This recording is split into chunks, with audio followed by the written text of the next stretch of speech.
Hey, I'm Pat K, travel photographer and Sony digital imaging ambassador based in Tokyo, Japan, and we have got a fun one for you guys today. Today we are exploring a new piece of photo editing software from Skylum, the makers of Luminar Neo, which is a wonderful photo editing app if you haven't already tried it. They have created a new portrait-focused editing app called Aperty. And this app was specifically created alongside my friend and fellow YouTuber and photographer Julia Truddy, who we have had on the podcast before and also done an episode of What Makes an Image Look Good.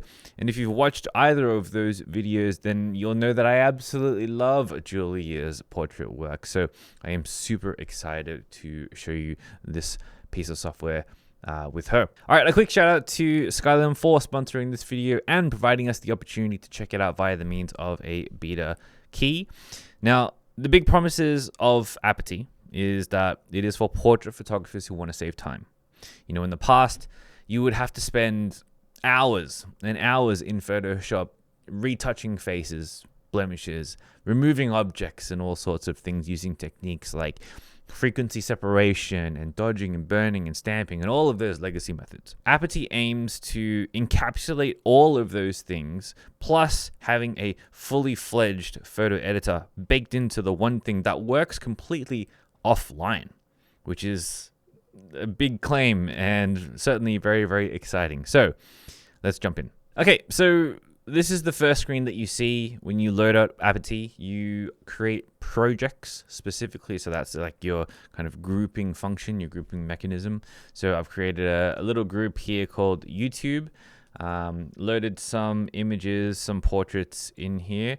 And, you know, I haven't been playing with the app for that long. Honestly, I've been playing with it maybe a couple of weeks at most, but it's super easy to understand and super easy to just start editing photos very, very quickly, especially if you've come from, you know, another app like Lightroom, for example.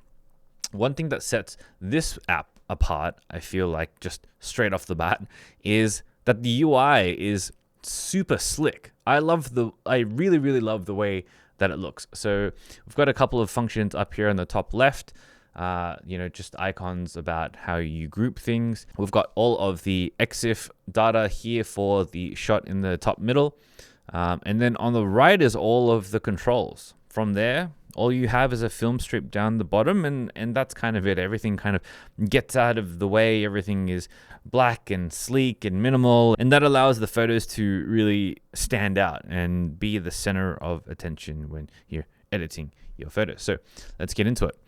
Over on the right hand here, we have presets, which is your very, very first thing that you can do here. You can add your own presets here. You know, you have your favorites. They come with specific baked in color presets for things like your basic enhancements and, you know, whatever quick things you want to do here. If you know Lightroom, you know all of this stuff. It's very expected with any kind of photo editing software. The next one is your masking options. So, you know, if you want to use masks for any part of your image, they will show up here. Here you can target people, you can target backgrounds automatically. Very straightforward stuff. The next one here we have is your canvas. So this is like changing your aspect ratios and rotating and flipping and all those kind of things. It even has optics correction, as you're probably used to in something like Lightroom already. And then down here you have your essentials, which is all of your develop kind of tools.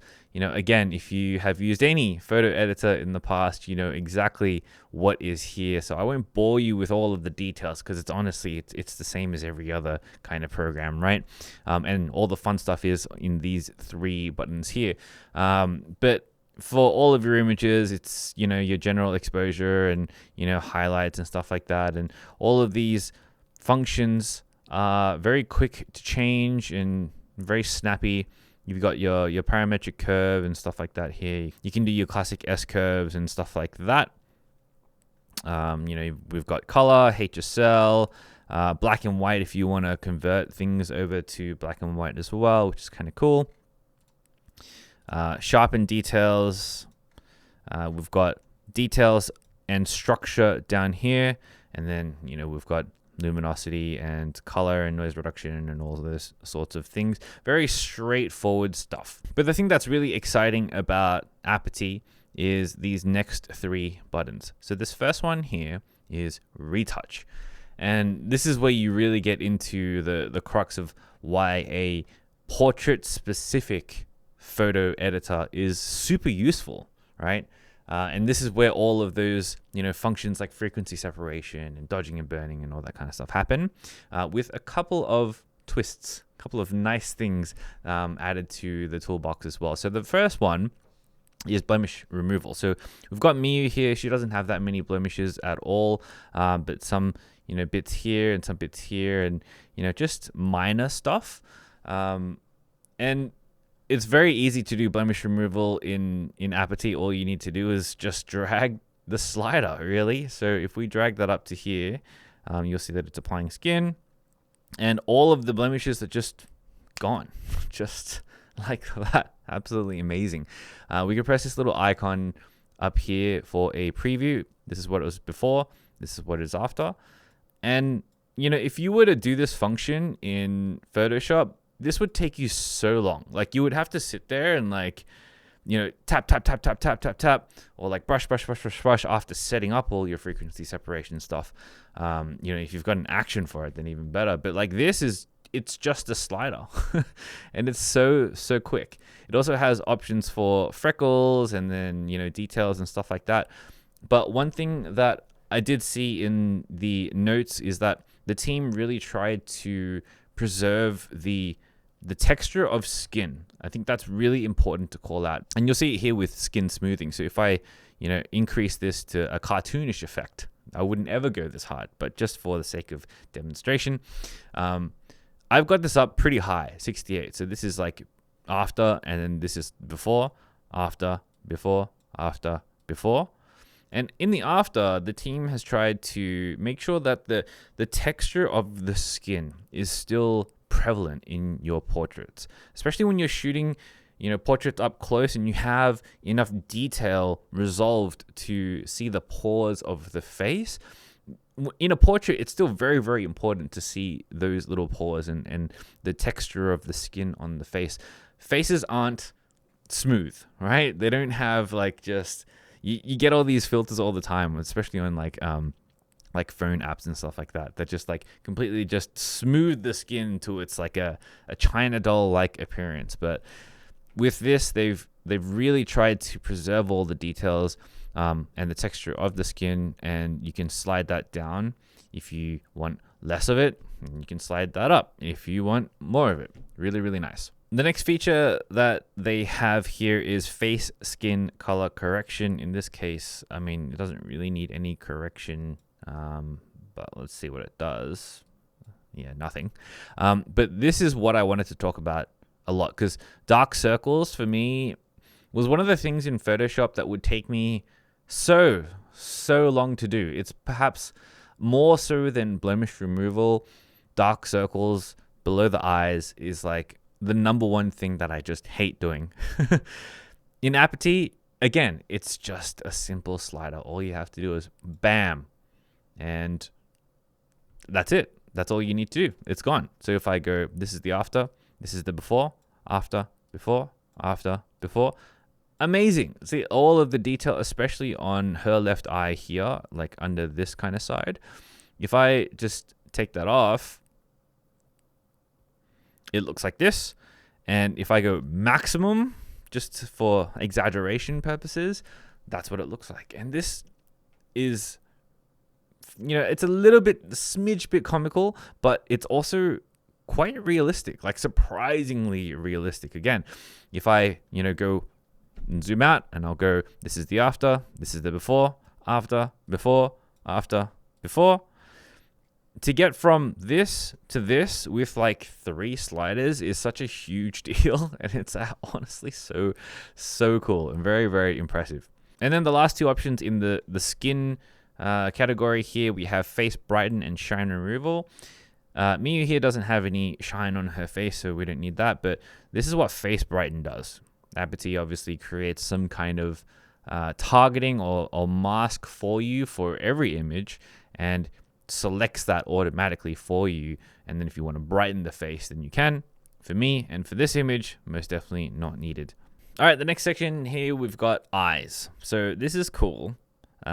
This setting basically allows you to target the eyes specifically and change the color of the iris, which I think is super cool, super interesting. So for example, if Miyu decided to wear blue contacts for this particular shoot, this is what it might look like. You know, we're turning the visibility down just so it's not so bright and garish. But if we wanted to turn it all the way up, this is what it would look like. Which I think it honestly, if you turning it down, it looks pretty realistic. We can target the flare here to just change how bright it appears. And I think something more like this looks much more natural. But yeah, we can change brown. We can change it to green. You know, we can change it to a lovely mint color if we wanted to. Not my cup of tea, changing the iris colors just personally, but it is so super cool that you could do it just with a couple of clicks. Some other options we have here: redness removal. You know, so if your models have woken up with bloodshot eyes, then this is an easy way to clean it up, as well as eye whitening, which I find tends to look a little bit too artificial in most cases. But in this instance, it's actually not too bad. And then eye enhancement, you know, will increase the detail on that. Not my cup of tea, so I'll leave them off, but pretty cool that you're able to do these things. The next options we have here is the mouth. So we can whiten teeth or we can brighten teeth as well, if you're into that. The next one here is makeup, which I don't really want to touch, but if you have, you know, if the software has a map of the face already, then adding bits of makeup to it shouldn't be very difficult. And in this instance, it works pretty well as far as I've been testing with the other images that I've been using. So if we wanted to put some blush on her cheeks, you could also do cheeks and nose, just to test out the feature.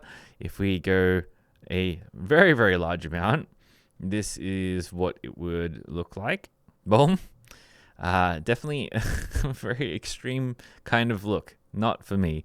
But even if we were to do something that's a little bit more subtle, that's kind of nice. You know, if your model forgot to do makeup or put blush on for that particular day, then, or, you know, you just wanted to enhance that section just a little bit more because it might go with the environment that she's in. You know, there is a lot of autumn leaves going on in this image. You know, you can do that, and it's really, really powerful. You can also change the parameters, tone, width, height, X, Y, position, and all that kind of stuff. Really, really cool. From there, you can add contour, you can add highlights, you can add eyeliner, you know, lips, all of those things, just in case your model needs enhancement in any of those areas. I'm going to leave the rest of that alone because it's not something that I would touch very often, but still amazing that it's there. The last option here is body skin. So this app also has the ability to target skin and, well, on the body, and you can smooth it out with these options as well. All right, the next set of features we're going to talk about is the Reshape tool. So Reshape is exactly what it sounds like. You know, in Photoshop, you could use Liquidify, but we're just changing the dimensions of the model if, you know, that's something that you're into, not something that I'm into, but let's go through all of the options anyway and have a look and see what we can do. So the first one here is Face Slim. So we've got Steph here. So sorry, Steph. But the Face Slim works like this. So it kind of pinches the cheeks as well as pinches some of the forehead and the upper head as well, which is super interesting. So if you know, perhaps catch your model on like an off-axis perspective and you're getting some kind of distortion perspective from, or, you know, perspective warp from your shot, you can slim down the face and, very cool. And then the next one here we've got is the eyes. So if we zoom in, we can go, big, small, big, small. It always looks like comical here. Very, very interesting that you're able to just do that with a slider. So again, it's obviously targeted the face and how the face is structured, and automatically allowed us to do that, which is really, really powerful. And then we have all of these options for eyebrows. So arch. We've only got one eyebrow in this shot because her hair is covering it, but we can change the arch. Size, which looks very interesting. Even the positioning up and down. And then the distance between one and another. So very, very powerful tools here. Nose, we can change the shape. We can make the bridge bigger, smaller. We can make the tip bigger, smaller. So powerful. We can change the position of the mouth up and down. The lips, upper lip, lower lip. Wow, crazy. We can even change the shape of the body. So we can squeeze her body in or widen her body. So, she has a hoodie on. So obviously that's not very figure flattering. So if we were to, bring that in, for example, she's wearing a size XL, which is this is my hoodie, which is the size that I wear. So in this instance, that could actually work. It's pretty cool. Here we have the abdomen, and we can target that to make it smaller or larger as well. Very pertinent for me and my own portraits. Very cool. Very powerful tools in Reshape that you can use. And the last set of tools to talk about here for this video is all of the creative stuff. So these options are super cool, especially the first two, which is Studio Light and Portrait Bokeh. And then the rest are kind of like very similar, straightforward kind of options that you would get with any other photo editor, LUTs, film grain, vignette, high key. But Studio Light specifically allows you to relight your images. So what it does is it allows you to place an artificial light point, and then from there it generates the source, well, the light as a source, right? So for example, with this image, the light is coming from the left side here and lighting up the left side of Steph's face. Now this feature doesn't take away that specifically, but if I wanted to add a new light spot, I will press show it on canvas and we can see the dot comes up here. So right now it's nothing, but it's also down here. But if we wanted to, position this to the right and then add a whole bunch of light, what we can see now is that her cheeks have started to glow. And it's not like a white light. It is literally matching whatever color is there and enhancing that as if another light source, for example, in this instance, was coming in from the right, which is super cool. So it changes in real time as well. So if I, drag this, I can see all of the spider lilies here kind of lighting up in different areas depending on the level of depth, depending on, the positioning and so forth. And, if I just crank that up just for example's sake, we can see that we also have controls. We have hue, so we can adjust different colors if we want to, and then saturation if we want to go full hard out, and then the depth as well. So we have a lot of control about adding new spots of light. Up here in the scene settings as well, we can also control the general brightness of the scene when it comes to light, and we can also change the smoothness or the kind of feathering effect of those generated points of light. Very powerful stuff here. So then we have after, and then before, after, before, after, before.